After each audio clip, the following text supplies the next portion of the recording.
I have a new project that I'm working on. Let me show you how I use my sketchbook to plan. So, this is what the plan is today. Let me talk to you a little bit about what I'm thinking.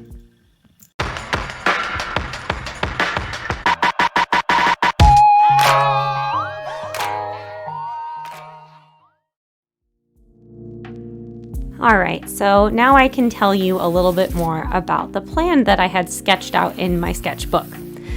So my older sister, she commissioned me to make a sign for my oldest niece's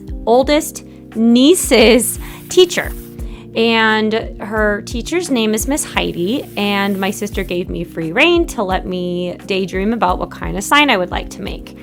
Almost instantly, I started daydreaming about a sign that was made up out of book spines. I didn't want to actually take apart books, so I started thinking about how I could make them, and I was like, oh, I could use paper mache. And so that's in essence what I did.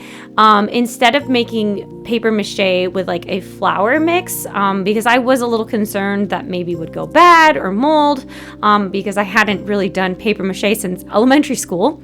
Instead, I used Modge Podge, and it worked really great, actually. And so here I am. I'm just taking some Amazon box cardboard and getting them to the sizes of the spines that I wanted.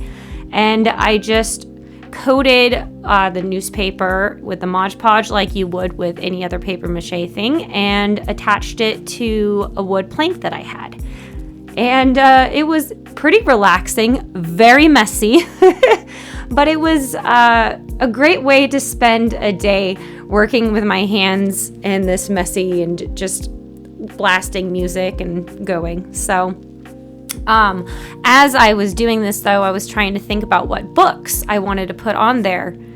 And the books that as it's done, you can see here, they were a little bit thick, the top and the bottom one for children's books. So initially I was thinking some chapter books like James and the Giant Peach, or The Mouse and the Motorcycle.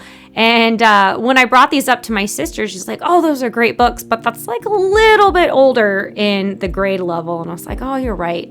So instead, I asked my niece what books I should put on there. So she chose Pete the Cat and The Very Hungry Caterpillar. So as you watch later, that's what I will add on there. I think it's pretty special that she chose them for her teacher. She also chose that the book that has Miss Heidi's name on it be a purple blue. So I did exactly that. I mixed purple and blue for the spine, and then added some gold elements to really pop. And so here I am just decorating the books, and it was kind of fun to paint like the little character from The Hungry Caterpillar, and to really practice my lettering again.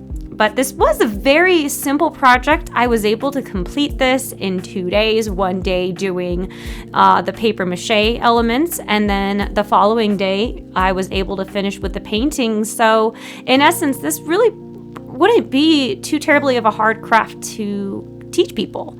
Or I could even do this again and make commissions for other t-shirts. Wow, teachers. I'm not really sure, and perhaps I'm just rambling a little too much now, but yeah, going back to the book, this was a lot of fun. The big book actually kind of feels like a book in the middle.